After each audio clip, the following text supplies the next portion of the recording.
Let me begin with a question that sounds simple but refuses to stay that way. What do we really mean when we say a black hole exists? Imagine pointing to a place in space and claiming something definite lives there. Already the ground feels unstable. Space is not a stage with objects placed upon it. Space participates. And when gravity becomes extreme, our everyday language begins to fail. Imagine falling toward what we call a black hole, not dramatically, not quickly, slowly, calmly. You carry clocks, rulers, memories. From your perspective, nothing extraordinary happens at any single moment. No wall, no boundary, no sudden transformation. Yet from far away, something different seems to occur. You appear to slow, you appear to freeze. Which view is real? This is where the trouble starts. Reality cannot depend on who is watching, can it? And yet, gravity insists that perspective matters. Time itself stretches, events reorder. When we describe a black hole as an object, we quietly assume a shared agreement about what exists at a place in time. But gravity resists that agreement. It fractures it. Let me shift the angle slightly. Think about the horizon, that famous invisible surface. We talk about it as though it were a thing, a boundary you cross. But no experiment you perform locally can tell you that you have crossed it. No alarm sounds, no physical marker appears. So in what sense is it there at all? From far away, the horizon looks rigid, permanent, almost geometric. From nearby, it dissolves. The closer you look, the less substance it has. That should bother us. In physics, real things leave traces. They respond, they interact. A horizon does none of these in a straightforward way. It exists more like a bookkeeping device than a material surface. Now pause and consider information, not data on a hard drive, but the physical notion of what makes one state different from another. Physics has a deep rule here. Information is not easily destroyed. It changes form, it hides, it spreads, but it does not simply vanish. Black holes, as traditionally described, threaten that rule. If something falls in, where does its information go? The usual answer is uncomfortable. It disappears behind the horizon, never to return. But that answer breaks the logic that underlies all of physics. It introduces an eraser into a universe built without one. Should we accept that, or question the object, causing the problem? Let me slow this down. Perhaps the mistake is thinking of black holes as places where information goes. Perhaps they are better thought of as processes, temporary arrangements of energy and geometry. Seen this way, nothing truly enters a hidden interior. Instead, everything remains encoded in subtle ways on the outside, spread thin, delayed, dorsored. This idea feels strange, because it violates our instincts about inside and outside. But gravity already violates our instincts about time. So why stop there? When mass collapses, space responds. The response looks from a distance, a dark sphere, swallowing everything. But appearances can mislead, especially when time itself is warped. Shift perspective again.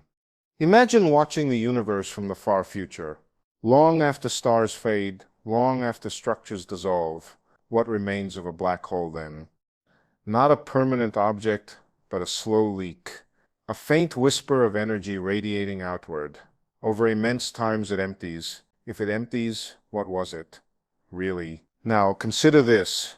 If nothing truly crosses the horizon in finite time, from an outside perspective, then the interior is never completed. It is an unfinished story. We talk about what is inside, but that inside is always postponed, always deferred. Does something that never fully forms deserve to be called a thing? This is not wordplay. Physics demands precision. When we say something exists, we imply it can, in principle, be observed or inferred without contradiction. The black hole interior resists this. Every attempt to describe it cleanly collides with another principle we trust: causality, conservation, consistency. Let me offer a metaphor. Imagine a library where books are never destroyed, only scattered page by page across the walls. From afar, It looks like a vault swallowing knowledge. Up close, you see the information is still there, smeared, encoded, hard to reconstruct, but not gone. The vault was an illusion. So, perhaps black holes are illusions of description. Useful approximations, not fundamental entities. They summarize what happens when gravity becomes strong without telling the full story. Like the concept of a sunrise, convenient, predictive, but not something that truly exists as an object in space. This reframing opens uncomfortable questions. If black holes are not things, what replaces them? What language should we use instead? Geometry in motion, information delayed, horizons as effective descriptions, not absolute boundaries. Each answer pushes us deeper, stripping away solid nouns and replacing them with relationships. And here the mystery sharpens. If the universe never truly hides information, if there is no final interior, then every collapse is reversible in principle, not practically, not within human timescales, but in the deep logic of reality.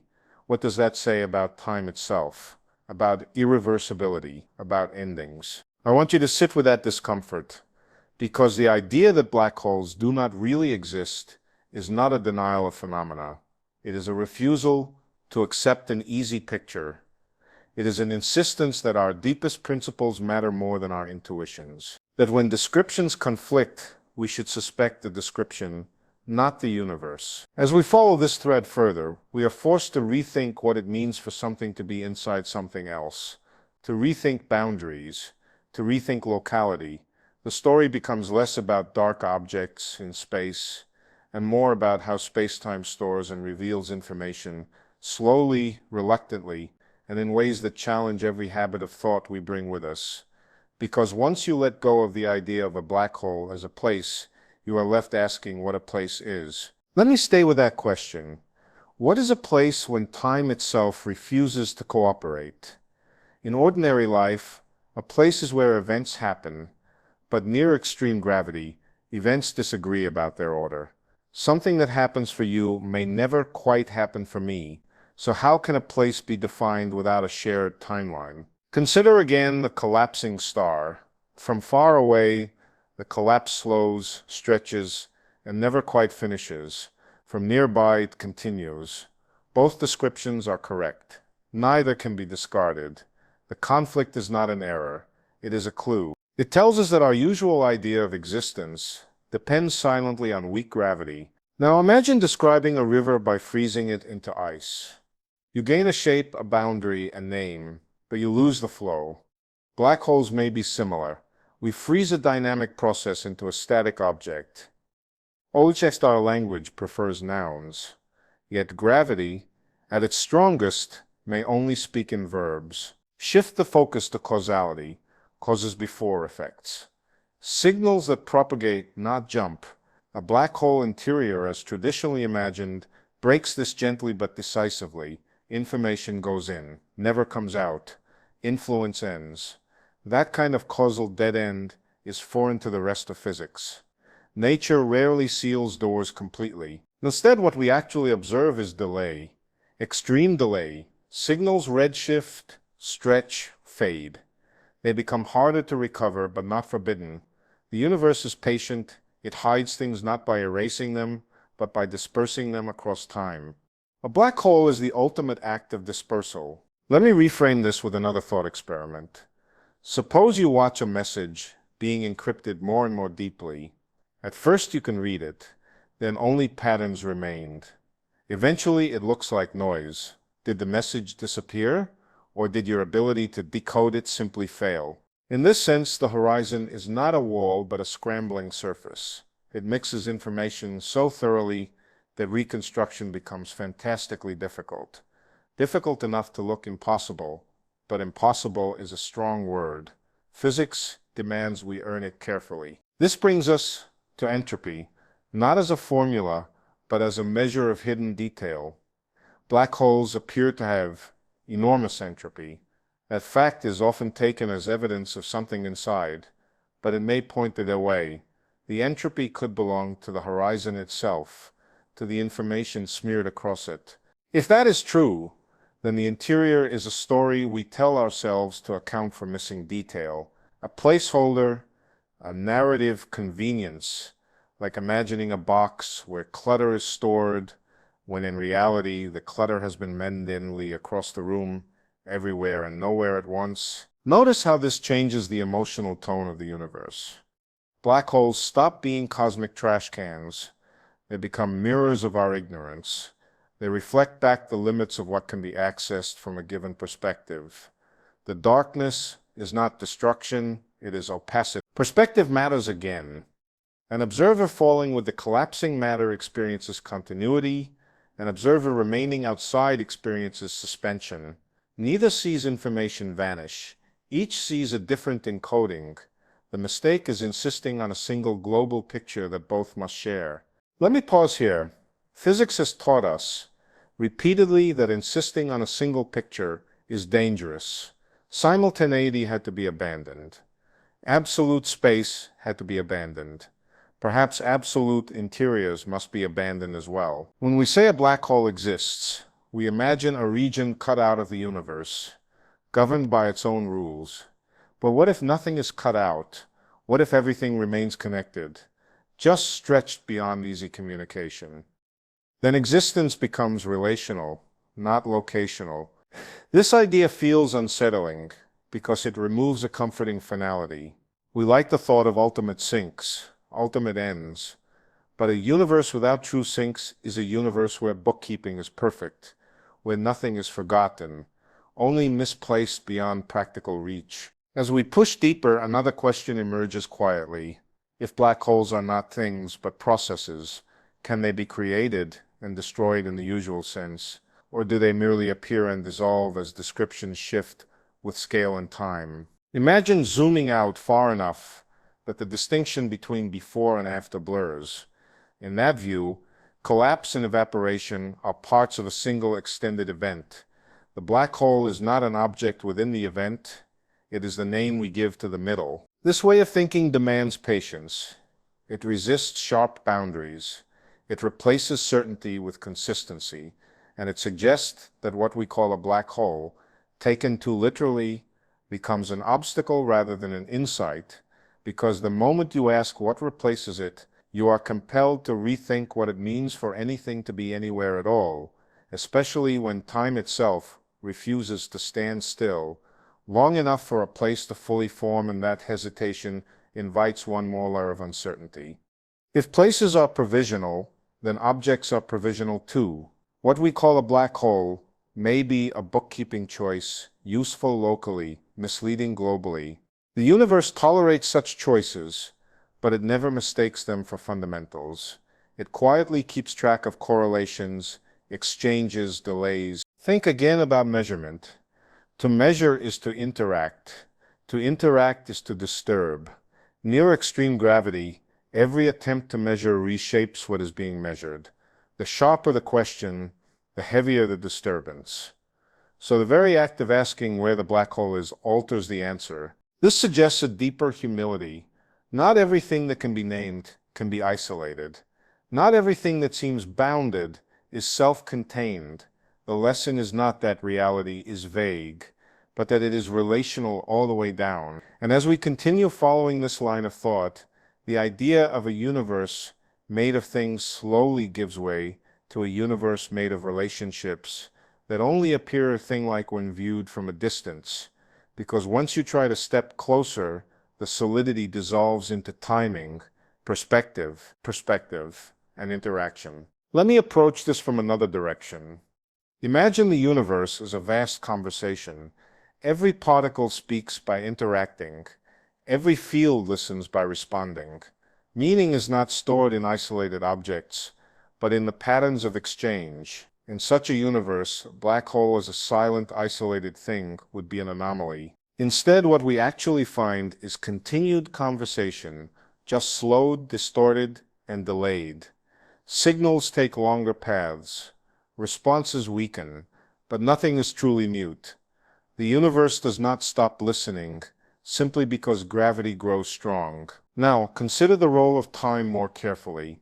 Time is not a backdrop. It is shaped by energy and motion. Near extreme gravity, time stretches so severely that processes which finish locally never finish globally. Completion becomes observer-dependent, and without completion, objects lose their sharpness. A black hole in this light is an unfinished collapse. It is collapse viewed through a clock that never reaches the final tick. From far away, you watch a story that endlessly approaches a dramatic moment but never arrives. We name that endless approach and mistake the name for a thing. Let me pause here because this is subtle. The issue is not whether collapse happens. It does. Matter densifies. Geometry tightens. The issue is whether the end state exists as a completed entity across all perspectives, and the answer appears to be no. When physics encounters such mismatches, it usually chooses consistency over comfort. We give up the comforting picture, not the rule that survives everywhere else. That is why the notion of a fully formed black hole interior begins to suspect. Shift attention to boundaries again. The boundary in physics usually separates regimes where different descriptions apply, but the horizon does not separate two locally different experiences. It separates descriptions across distance and time. That makes it less like a wall and more like a translation error. Think of it this way. Two observers speaking different languages describe the same event. Their accounts do not match word for word, yet the event is not duplicated. The mismatch lives in description, not in reality. The horizon may be a linguistic artifact of spacetime. If that is true, then insisting on an interior is like insisting that one language captures the whole truth while the other is mistaken. Physics has learned to avoid that trap. It prefers complementary descriptions that agree where they overlap and disagree where they must. This brings us to a delicate point. Complementarity does not mean anything goes. It means reality is constrained, but descriptions are flexible. The constraints are deep principles: causality, unitarity, consistency. Any object that violates them is not fundamental. Black holes, taken literally, flirt with violation. Taken carefully, they do not. The careful version dissolves the object and keeps the process. It keeps the drama without the contradiction. Now imagine standing very far away, watching matter fall inward. Each layer slows, redshifts, fades. Information spreads across a surface that is not quite there. Over time, that surface radiates, very slowly, painfully slowly, but steadily. From this view, the story is continuous. No abrupt loss, no hidden vault, just transformation and delay. The universe keeps its promises, but it makes you wait. Waiting matters. Human intuition struggles with extreme waiting. When something takes longer than the age of stars, we call it permanent. But permanence is a psychological threshold, not a physical one. Physics counts carefully, no matter how long the count takes. So, when we say a black hole exists, we may be expressing impatience. We label the waiting as an object to stop thinking further. But if we stay patient, the label dissolves. Another shift in perspective. Consider quantum uncertainty. At small scales, location is fuzzy. Particles are not sharply somewhere. They are spread. Gravity magnifies this fuzziness at large scales. The interior of a black hole may be nothing more than fuzziness amplified beyond recognition. In that sense, asking what is inside is like asking where a cloud ends. The boundary depends on how closely you look. The closer you get, the less definite it becomes. Clouds are not things with edges. They are densities in motion. Black holes may be gravitational clouds, mistaken for solid spheres because we view them from far away. The darkness hides the gradients, distance sharpens illusions. As we continue peeling back these layers, a pattern emerges. Every time we try to make the black hole more real, more thing-like, more objectified, contradictions appear. Every time we loosen our grip, treating it as an effective description, coherence returns. This does not make the universe simpler. It makes it stranger, but consistently so. It asks us to trade nouns for relationships, interiors for correlations, places for processes, and that trade has consequences beyond black holes. It reshapes how we think about beginnings, endings, and isolation. If nothing is ever fully cut off, then the universe is more connected than we usually allow. Hold on to that thought, because once you accept that extreme gravity does not create absolute separations, you are forced to rethink what it means for anything to be truly hidden, and that question quietly opens into another, more unsettling one about whether there can ever be an event that the universe itself cannot eventually remember, because memory, like place, may not reside where we instinctively look, but in the web of relations that continues to evolve and respond long after the moment we thought it disappeared. And as we follow that thread further, the distinction between disappearance and delay becomes thinner still, inviting us to look again at what we mean by existence itself, especially when existence is no longer anchored to a single moment or location, but to an unfolding pattern that refuses to settle into a final shape, leaving us suspended right at the edge of understanding. Where the next step is not a conclusion, but a deeper question about how reality keeps track of itself when time, space, and information refuse to line up neatly enough for us to point and say, here it is.